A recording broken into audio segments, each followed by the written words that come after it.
Yashar, chapter 61. And it came to pass at that time Pharaoh king of Mitzrayim commanded all his people to make for him a strong palace in Mitzrayim. And he also commanded the sons of Yaakov to assist the Mitzrayim in the building. And the Mitzrayim made a beautiful and elegant palace for a royal habitation. And he dwelt therein, and he renewed his government, and he reigned securely. And Zebulun the son of Yaakov died in that year. That is the 72nd year of the going down of Yasharel to Mitzrayim. And Zebulun died 114 years old, and was put into a coffin and given into the hands of his children. And in the 75th year died his brother Shimon. He was 120 years old at his death, and he was also put into a coffin and given into the hands of his children. And Sepho the son of Eliphaz the son of Asu, captain of the host to Angeas king of Dinhaba, was still daily enticing Angeas to prepare for battle to fight with the sons of Yaakov in Mitzrayim. And Angeas was unwilling to do this thing, for his servants had related to him all the might of the sons of Yaakov, what they had done unto them in their battle with the children of Asu. And Sepho was in those days daily enticing Angeas to fight with the sons of Yaakov in those days. And after some time Angeas hearkened to the words of Sepho, and consented to him to fight with the sons of Yaakov in Mitzrayim. And Angeas got all his people in order, a people numerous as the sand which is upon the seashore, and he formed his resolution to go to Mitzrayim to battle. And amongst the servants of Angeas was a youth 15 years old, Bilam the son of Beor was his name, and the youth was very wise, and understood the art of witchcraft. And Angeas said unto Bilam, Conjure for us, I pray you, with the witchcraft, that we may know who will prevail in this battle to which we are now proceeding. And Bilam ordered that they should bring him wax, and he made thereof the likeness of chariots and horsemen representing the army of Angeas and the army of Mitzrayim.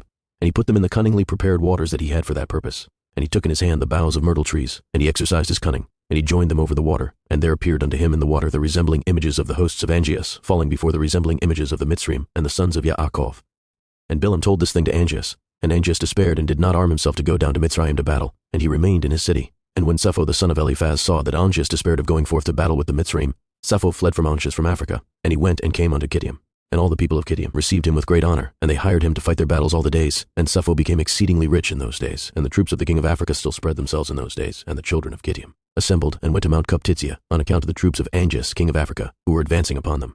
And it was one day that Sepho lost a young heifer, and he went to seek it, and he heard it lowing round about the mountain. And Sepho went, and he saw, and behold, there was a large cave at the bottom of the mountain, and there was a great stone there at the entrance of the cave. And Sepho split the stone, and he came into the cave, and he looked, and behold, a large animal was devouring the ox. From the middle upward it resembled a man, and from the middle downward it resembled an animal. And Sepho rose up against the animal, and slew it with his swords. And the inhabitants of Kittim heard of this thing, and they rejoiced exceedingly, and they said, What shall we do unto this man who has slain this animal that devoured our cattle? And they all assembled to consecrate one day in the year to him, and they called the name thereof Sepho after his name. And they brought unto him drink offerings year after year on that day, and they brought unto him gifts. At that time Janiah the daughter of Uzu, woman of King Angeas, became ill, and her illness was heavily felt by Angeas and his officers. And Angeas said unto his wise men, What shall I do to Janiah, and how shall I heal her from her illness? And his wise men said unto him, Because the air of our country is not like the air of the land of Kittim, and our water is not like their water, therefore from this has the queen become ill. For through the change of air and water she became ill, and also because in her country she drank only the water which came from Purma, which her ancestors had brought up with bridges.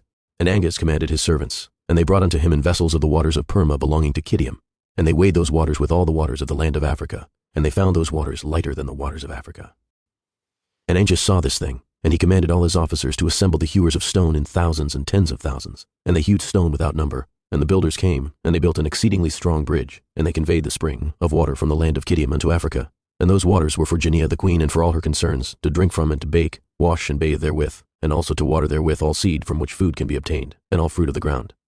And the king commanded that they should bring of the soil of Kittim in large ships, and they also brought stones to build therewith, and the builders built palaces for Janiah the queen, and the queen became healed of her illness. And at the revolution of the year, the troops of Africa continued coming to the land of Kittim to plunder as usual, and Sepho son of Eliphaz heard the report, and he gave orders concerning them, and he fought with them, and they fled before him, and he delivered the land of Kittim from them. And the children of Kittim saw the valor of Sepho, and the children of Kittim resolved, and they made Sepho king over them, and he became king over them, and while he reigned, they went to subdue the children of Tubal, and all the surrounding islands. And their king Sepho went at their head, and they made war with Tubal and the islands, and they subdued them, and when they returned from the battle, they renewed his government for him, and they built for him a very large palace for his royal habitation and seat, and they made a large throne for him. And Sepho reigned over the whole land of Kittim, and over the land of Italia 50 years.